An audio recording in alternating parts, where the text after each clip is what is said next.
செய்தியாக பார்த்து வருகிறோம்.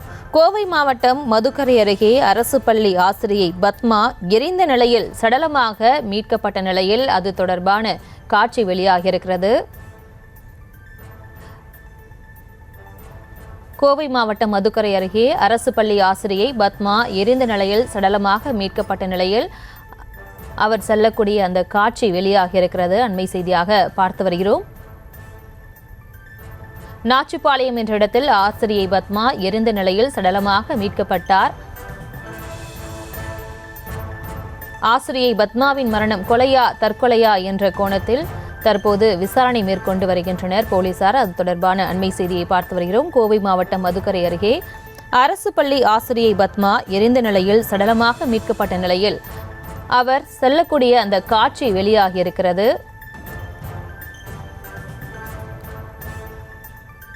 இது தொடர்பான கூடுதல் விவரங்களோடு இணைகிறார் செய்தியாளர் அருண். அருண் வணக்கம், விவரங்களை வழங்கலாம்.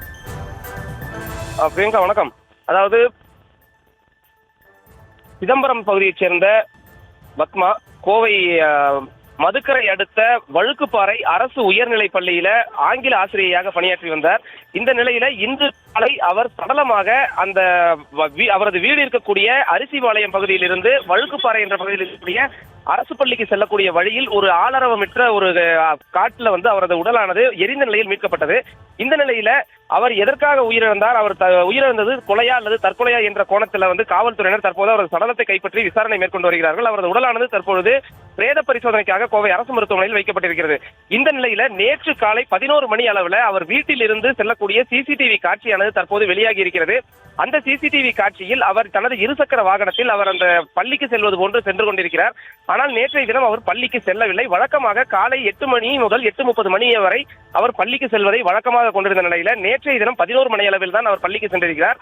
குறிப்பாக அவர் நேற்றைய தினம் வீட்டில் இருந்து புறப்படும் நேரத்தில் அவர் கழுத்தில் அணிந்திருந்த தங்க நகை மற்றும் கையில் அணிந்திருந்த தங்க வளையல் மற்றும் தனது கையில் கட்டப்பட்டிருந்த வாட்ச், அது மட்டுமின்றி தனது செல்போன் உள்ளிட்டவற்றை தனது வீட்டிலேயே வைத்துவிட்டு இருசக்கர வாகனத்தை மட்டும் எடுத்துச் சென்றிருக்கிறார். அந்த இருசக்கர வாகனத்தையும் இன்றைய தினம் அவரது சடலம் கைப்பற்றப்பட்ட இடத்திற்கு சுமார் ஒரு 50 மீட்டர் தொலைவில் அவரது இருசக்கர வாகனத்தை சாவியுடன் வைத்துவிட்டு தான் அவர் சென்றிருக்கிறார். இந்த நிலையில நேற்று மாலை அவரை காணவில்லை என்று தேடி வந்த அவரது மகன் அந்த இடத்தில், அதாவது குறிப்பாக அந்த வீட்டில் இருந்து பள்ளிக்கு செல்லும் வழியில அந்த இருசக்கர வாகனம் நின்றிருந்த நிலையில அந்த இருசக்கர வாகனத்தை எடுத்து சென்றிருக்கிறார்.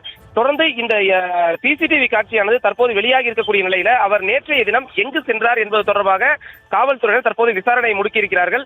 நேற்று காலை முதல் இரவு வரை அவர் எங்கு இருந்தார் என்பது தற்போது வரை மர்மமான முறையிலேயே இருந்து வருகிறது. இருப்பினும் இன்று காலை அவரது உடலை கைப்பற்றிய நிலையில அவரது உடலின் அருகில் தடயவியல் சோதனை நிபுணர்கள் ஆய்வு செய்த அடிப்படையில அவரது உடல் எரிந்து சுமார் 16 மணி நேரம் இருக்கும் என்பது தற்போது வெளியாகி இருக்கிறது. இந்த சிசிடிவி காட்சியின் அடிப்படையில் தற்போது விசாரணையானது தீவிரப்படுத்தப்பட்டிருக்கிறது. பிரியங்கா,